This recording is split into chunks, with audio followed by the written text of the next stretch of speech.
ಕೊಳ್ಳೆಗಾಲಿಡುತ್ತಿರುವಂತಹ ಈ ಪುಟ್ಟ ಕಂದಮ್ಮ 5 ಮಕ್ಕಳ ಜೀವವನ್ನು ಉಳಿಸಿದೆ.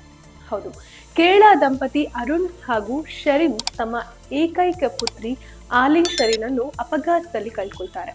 ಆದ್ರೆ ಉಳಿದ ಮಕ್ಕಳ ಜೀವ ಉಳಿಸ್ಬೇಕಂತ ಹೇಳಿ ಗಟ್ಟಿ ಮನಸ್ಸು ಮಾಡಿ ತಮ್ಮ ಪುತ್ರಿಯ ಅಂಗಾಂಗ ದಾನ ಮಾಡಿ 5 ಮಕ್ಕಳ ಜೀವವನ್ನ ಉಳಿಸಲು ಕಾರಣರಾಗಿದ್ದಾರೆ.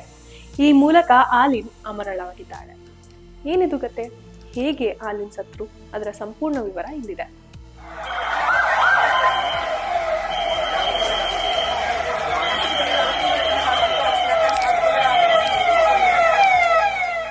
ಇದೇ ಫೆಬ್ರವರಿ 5ರಂದು ಮಧ್ಯಾಹ್ನ ಸುಮಾರು 2:30 ವೇಳೆಗೆ ಆಲಿನ್ ಶರೀನ್ ತನ್ನ ಕುಟುಂಬದೊಂದಿಗೆ ಕೊಟ್ಟಯಂನಿಂದ ಎಂಸಿ ರಸ್ತೆ ಮೂಲಕ ತಿರುವಲಂಗೆ ಪ್ರಯಾಣಿಸ್ತಿರ್ತಾರೆ.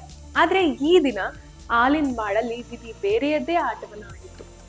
ವಿರುದ್ಧ ದಿಕ್ಕಿನಿಂದ ಬಂದಂತಹ ಕಾರು ಕೊಟ್ಟಯಂನ ಪಲ್ಲಂ ಜಂಕ್ಷನ್ ಬಳಿ ವಾಹನಕ್ಕೆ ಡಿಕ್ಕಿ ಹೊಡೆದಿದೆ.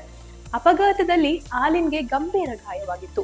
ಆಕೆಯ ಪೋಷಕರು ಅಜ್ಜಿಗೆ ಸಣ್ಣ ಪುಟ್ಟ ಗಾಯದಿಂದ ಬದುಕುಳಿದ್ರು. ಆದ್ರೆ ತಕ್ಷಣವೇ ಆಲಿನ್ನ ತಿರುವಲಂನ ಆಸ್ಪತ್ರೆಗೆ ದಾಖಲಿಸಿ ಚಿಕಿತ್ಸೆ ನೀಡಲಾಗಿತ್ತು. ಆದ್ರೆ ಮೆದುಳು ನಿಷ್ಕ್ರಿಯಗೊಂಡ ಕಾರಣ ಆಕೆಯನ್ನು ಉಳಿಸೋದು ಕಷ್ಟ ಅಂತ ಹೇಳಿ ವೈದ್ಯರು ತಿಳಿಸಿದ್ದಾರೆ. ಬಳಿಕ ಕೊಚ್ಚಿಯ ಅಮೃತ ಆಸ್ಪತ್ರೆಗೆ ದಾಖಲಿಸಿ ಹೆಚ್ಚಿನ ಚಿಕಿತ್ಸೆಯನ್ನ ನೀಡಲಾಗಿದೆ.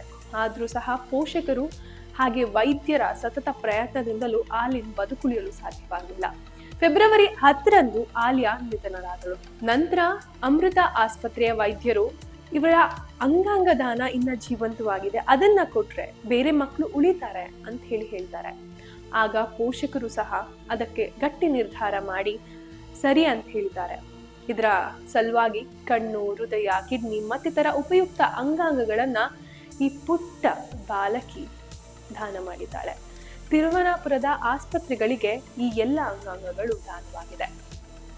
ಈ ಮೂಲಕ 10 ತಿಂಗಳ ಆಲಿಯನ್ ದೇಶದ ಅತ್ಯಂತ ಕಿರಿಯ ಅಂಗಾಂಗ ದಾನಿ ಎಂದೆನಿಸಿಕೊಂಡಿದ್ದಾಳೆ. ಈ ಮುಖಾಂತರ ತಾನು ಸತ್ತಿದ್ರು ಹಲವು ಜನರ ಹೃದಯದಲ್ಲಿ, ಹಲವು ಜನರ ಕಣ್ಣಾಗಿ ಆಲಿನ್ ಜೀವಂತವಾಗಿರ್ತಾರೆ. ಮತ್ತಷ್ಟು ಸುದ್ದಿಗಾಗಿ ನೋಡ್ತಾ ಇರಿ ಸಂಜೀವಾನಿ.